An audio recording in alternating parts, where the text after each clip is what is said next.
लक्ष्य commander Sanghamitra ma'am को बुलाना चाहूँगा। संघमित्रा मैम के बारे में कुछ बातें हैं जो मैं आपको बताना चाहूँगा कि संगठन की जो मेरी शुरुआत हुई वो मैम के द्वारा ही हुई है। और जब से मैं संगठन में जुड़ा हूँ मैंने देखा है कि हर परिस्थिति में, घर में कुछ भी हो, बच्चे ने खाना खाया हो या ना खाया हो, लेकिन उन्होंने हमेशा पहली प्रायोरिटी, पहली प्राथमिकता संगठन को, अपने समाज को दी है।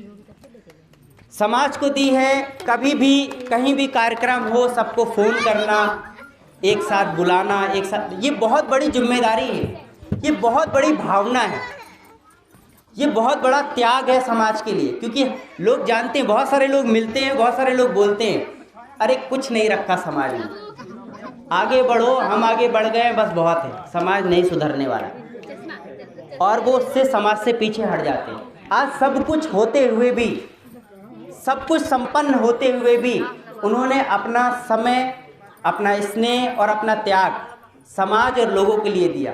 तो संघमित्रा मैम को मैं आमंत्रित करना चाहूँगा। बहुत सारे ऐसे केसेस मैम के सामने आए हैं जिन्हें इन्होंने हल कराया है। बहुत बहुत आभार इन सभी का प्रशंसा करने के लिए। शायद मैं इस काबिल अभी नहीं हूँ और समाज को ही अपना परिवार मानती हूँ, इसलिए ऐसा कर रही हूँ। तो सबसे पहले सम्यक संबुद्ध को नमन करते हुए, परम पूज्य बाबा साहब डॉक्टर भीमराव अम्बेडकर जी को नमन करते हुए, बाबा संत गाडगे जी को नमन करते हुए, और बहुजन समाज में जन्मे अलग अलग कालखंडों में उन सभी संतों गुरुओं को नमन करते हुए, आज रामखेल जी की माता जी का परित्रमान कार्यक्रम है, तो हम सब लोग यहाँ पर एकत्र हुए हैं। मैं नेचर से यही कामना करती हूँ कि उनकी अच्छी सद्गति हो, और क्योंकि जो इस जन्मा है इस धरती पर, उसे एक ना एक दिन जाना ही है, ये हम सब लोग जानते हैं। बुद्ध का नियम है अनित्य वत् संखारा, कि जो हर चीज़ अनित्य है इस पृथ्वी पर, और सब परिवर्तनशील है, सब चीज़ें नष्ट होती हैं एक दिन। तो इसी चीज़ का हमें भाव रखना चाहिए, अपने मन में बहुत सारे दुखों को नहीं रखना चाहिए, और जो व्यक्ति इस दुनिया से जाए उनके नाम पे हम उनके लिए स्तूप बनाएं, स्कूल खुलाएं या हॉस्पिटल बनाएं, जो जैसी भी हमारी क्षमता है, जैसी भी हमारी आर्थिक स्थिति है, तो ये अच्छा होगा। और हम सब ऐसे ही एक दूसरे के सुख दुख में जाएंगे तो ये समाज ऐसे ही चलता चला जाएगा। साथ ही हम हमारे जो महापुरुषों का जो कारवां है, जो उन्होंने जीवन पर्यंत काम किए, और क्योंकि व्यक्ति कभी एक दिन ऐसा आता है कि वो नहीं रहता है, तो ऐसे ऐसे हमारे महापुरुष हुए, संत गाडगे जी जैसे इस श्रृंखला में उनका भी नाम है कि हमारे महापुरुषों का वो जीवन कम पड़ गया, और उनके जानने वाले, उनके मानने वाले, उनके अनुयायियों का ये परम कर्तव्य बनता है कि उनकी विचारधारा को आगे बढ़ाने का काम करें। तो आज बाबा साहब के आज के दिन महार तालाब का आंदोलन किया था, हम उन्हें भी बहुत नमन करते हैं, उनके इस महान कार्य को, ऐतिहासिक कार्य को। और बाबा साहब ने जब ये आंदोलन किया था उसके एक दिन 2 दिन पहले वहाँ पर मीटिंग हुई थी और सभा करने के लिए स्थान नहीं था, तो हमारे मुस्लिम भाई थे जिन्होंने अपनी खड़ी फसल को काट कर अपना खेत दिया था कि बाबा साहब आप यहाँ पर सभा कीजिए। और जब हमारे लोगों को मालूम हुआ कि इतना बड़ा आंदोलन बाबा साहब करने जा रहे हैं, तो मीलों से लोग चलते चले आ रहे थे। वो अंगोछा जो साफा होता है, जो तौलिया होती है, उसमें किनारे रोटी बांध ली और चलते चले आए पैदल नंगे पाँव, कैसे कैसे 1927 में आज ही के दिन। तो कितना जुनून था, बहुत सारी महिलाएं थी, लोग थे हमारे, और बाबा साहब को सुनने के लिए, उनके साथ शामिल होने के लिए कि हमारा जन्म मनुष्य लोगों को कितना एक वर्ग कितना यातना कर रहा है कि जो प्राकृतिक संसाधन है उस पर भी हमारा हक नहीं है। कि ये कैसा विधान है, ये कैसी सोच है मुट्ठी भर लोगों की। हमारे लोगों को जहाँ वो नहाते थे, जहाँ उनके कपड़े धुलते थे, वहाँ से आगे जा करके वहाँ का आगे का हमारे लोग पानी पीते थे। बताइए, आज हम लोग सोचते हैं तो कैसा लगता है, लेकिन ये चीज़ें हुई हैं, ये हुआ है इतिहास में। कितनी दर्दनाक बात है। बाबा साहब ने जो अध्यक्षीय भाषण दिया एक दिन पहले 19 मार्च को, जिसमें वो खड़े हुए अपने बोलने के लिए, तो उनके सम्मान में तालियां बजीं, और वो जैसे ही खड़े हुए उन्होंने कहा कि हम लोग राजा लोग, एक समय ऐसा था कि हम इस देश में शासन करते थे, कि हम देने वाले लोग हुआ करते थे, दायाद थे हम लोग। एक ऐसा हमारा समाज था, शासक वर्ग की हम संतानें थी, और आज हम एक पानी के लिए आंदोलन कर रहे हैं, और कहाँ उन लोगों ने हमको यहाँ पर ला के खड़ा कर दिया। कितनी शर्मनाक ये बात है कि हमारे लोग जो है पानी के लिए जो आंदोलन कर रहे हैं, तरस रहे हैं। और अगर उन्होंने वो आंदोलन नहीं किया होता तो हम लोग जो फ्रिज का पानी पी रहे हैं, बिस्लरी का पानी पी रहे हैं, आरओ का पानी पी रहे हैं, ये शायद नसीब नहीं होता। तो बाबा साहब के जो कार्य हैं, जो पुनीत कर्तव्य हैं, और जो उन्होंने हमें अधिकार दिलाए हैं, सच कहूँ तो रोया रोया उनके प्रति कर्जदार है, संत गाडगे जी के प्रति कर्जदार है।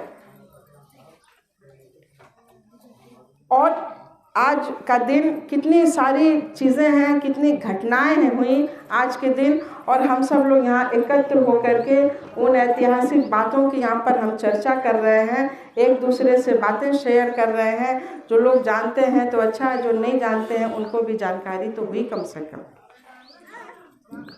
संत गाडगे जी 23 फरवरी 1876 को महाराष्ट्र के अमरावती जिले में उनका जन्म होता है। और ये भी कितने संत थे, और चलते चलते जब वो बड़े हुए, अपने नाना जी के यहाँ पर रहे, जानवर चराते थे, और बहुत ही अनासक्त भाव से, कोई उनके अंदर लोभ लालच नहीं था, कोई तृष्णा नहीं थी, ईर्ष्या नहीं थी, द्वेष नहीं था, बिल्कुल संत प्रवृत्ति के थे, जो वास्तव में संत जैसे होते हैं बिल्कुल वो वैसे ही थे। और उन्होंने शिक्षा ज़्यादा ग्रहण नहीं की थी, वो ऐसे कहीं भी चले जाते, कहीं गंदा होता तो झाड़ू लगाने लगते, कुछ साफ सफाई करने लगते, तो वहाँ के मोहल्ले के लोग कहते कि देखो ये बंदा कैसा है, ये आदमी कैसा है, ये तो साफ सफाई कर रहा है, चलो इनको कुछ खाने को दे दो, कुछ पीने को दे दो। तो जब वो उनसे पूछते कि आप ऐसा क्यों कर रहे हो, या वो उनको पैसा देते, बोले हमको पैसा नहीं दो, आप सब लोग पैसा इकट्ठा कर लो, यहाँ पर ये जो बच्चे घूम रहे हैं इनको विद्यालय बना दो, या जो बीमार लोग हैं उनके लिए अस्पताल खुला दो। तो लोग कहते हैं अरे ये तो अपने लिए मांग ही नहीं रहे हैं कुछ भी, ये तो अपने लिए कुछ भी नहीं मांग रहे हैं।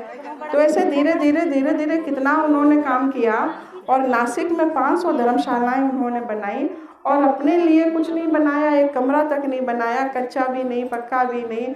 तो वो जो उनके बरामदे थे धर्मशालाओं के, वहीं पर वो सो जाते थे, कहीं पेड़ के नीचे सो जाते थे, कहीं उन्होंने कोई संपत्ति नहीं अर्जित करी। और आज की तारीख में कैसे हैं साधु संत, ये हम सब लोग जान रहे हैं। कितने सारे, कोई ऐसा कुकर्म नहीं है जो करते ना हो वो, और सरकारें उनको जो है मतलब उनको एक्सेप्ट करती हैं, उनको बचाने का काम करती हैं।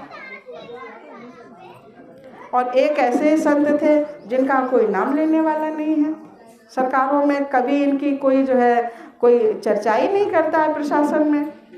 तो इन महापुरुषों के बारे में कौन बताएगा, हम ही लोग ही बताएंगे, क्योंकि जिन लोगों ने हमारे समाज के साथ जुल्म अत्याचार किया है वो हमारे महापुरुषों की बात नहीं बताएंगे। तभी तो हमें हमारे पढ़ाने लिखाने का, पढ़ने लिखने का अधिकार छीना। और कहते हैं कि हमारे लोग पढ़े लिखे ही नहीं थे, कोई कंपटीशन ही नहीं था। 85% आदमी जब अनपढ़ था, अशिक्षित था, वही 15% लोग पढ़े लिखे थे। चाहे सही पढ़े, गलत पढ़े, व्याकरण सही है, नहीं सही है, कोई सामने कोई प्रतियोगिता ही नहीं कर सकता था जब कोई पढ़ाई नहीं था।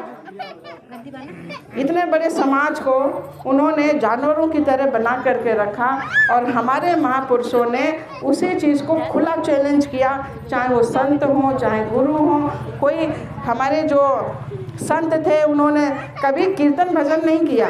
उन्होंने अपने दोहों में, अपनी चौपाइयों में जो उस समय जो अंधविश्वास, पाखंड था, ऊंच नीच था, भेदभाव था, उसके खिलाफ उन्होंने डंका बजाया, आंदोलन किए, अन्याय के खिलाफ हमेशा वो खड़े हुए, कभी वो डरे नहीं। ऐसे महापुरुषों की हम संतानें हैं।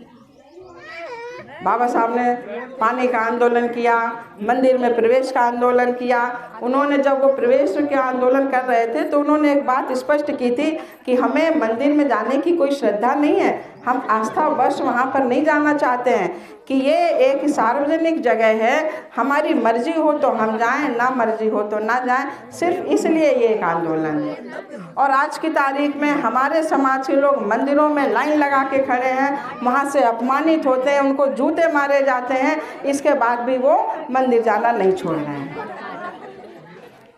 तो ये तमाम चीज़ें हम लोगों को छोड़नी होगी और ये समय की एक ऐसी मांग है कि जो दलित समाज है, चाहे वो चमार हो, धोबी हो, पासी हो, वाल्मीकि हो, कोरी हो, धनो को, कोई भी समाज जब बाबा साहब का दिया हुआ सर्टिफिकेट जब वो लगा सकते हैं, कास्ट सर्टिफिकेट, स्कॉलरशिप, ये बाबा साहब ने ही तो दिया है, तो हम आपस में दलित जातियाँ क्यों नहीं एक हो रहे हैं? हालांकि हम तो बहुजन समाज की बात करते हैं, 85%, 90% की जो SC, ST और BC मिनोरिटी की हम बात करते हैं, लेकिन अगर दलित जातियां ही एक हो जाएं तो कितनी बड़ी क्रांति आ सकती है। लेकिन हमारे लोग राशन में बिक जाते हैं, 200-500 के रुपए में बिक जाते हैं, महिलाएं साड़ी में बिक जाती हैं, गोश्त में लोग बिक जाते हैं, चिकन बिरयानी में बिक जाते हैं, दारू में बिक जाते हैं। वो वोट का महत्व ही नहीं समझते हैं। इसी वोट को अगर हम सही इस्तेमाल कर ले जाएं तो हमारी सरकारें आ जाएंगी, हमारा राज हो जाएगा प्रदेश में और केंद्र में। तो बहुत ज़रूरत है कि भारतीय समन्वय संगठन लक्ष्य के तले आप लोग आइए और कहीं उत्पीड़न हो, कहीं जाति अगर उत्पीड़न होता है तो आप लोग ये जो नंबर लिखे हुए हैं इन नंबरों को नोट करिए और अपने आसपास इसकी चर्चा कीजिए कि कोई एक ऐसा संगठन है जो शासन और प्रशासन में बैठे हुए जो सामंतवादी या विचारधारा के लोग हैं या पितृसत्तात्मक विचारधारा के लोग हैं, उनको ये चैलेंज करता है।